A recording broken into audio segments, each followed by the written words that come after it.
અમેરિકામાં બીજા દિવસે પણ શટડાઉન ચાલુ રહ્યું છે। રાષ્ટ્રપતિ ડોનાલ્ડ ટ્રમ્પ બુધવારે સેનેટમાં સરકારને ભંડોળ પૂરું પાડવા માટેનું બિલ પસાર કરાવવામાં નિષ્ફળ રહ્યા, જેને કારણે ઘણા બિનઆવશ્યક સરકારી કાર્યો સ્થગિત કરી દેવામાં આવ્યા। આશરે 7,50,000 સરકારી કર્મચારીઓને રજા પર ઉતારી દેવામાં આવ્યા છે।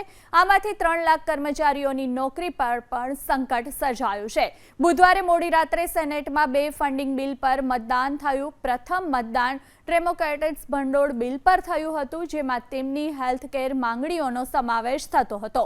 બિલના પક્ષમાં 46 અને વિરોધમાં 53 મત પડ્યા। બીજું મતદાન Republican stop gap funding bill પર થયું હતું, જે મંગળવારે પસાર થવામાં નિષ્ફળ થયું।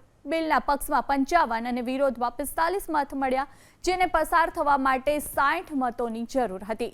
અમેરિકામાં દર વર્ષે સરકાર તેનું બજેટ પસાર કરવું પડે છે। જો કોંગ્રેસ બજેટ પર સહમત ના થાય તો ભંડોળ બિલ પસાર થતું નથી।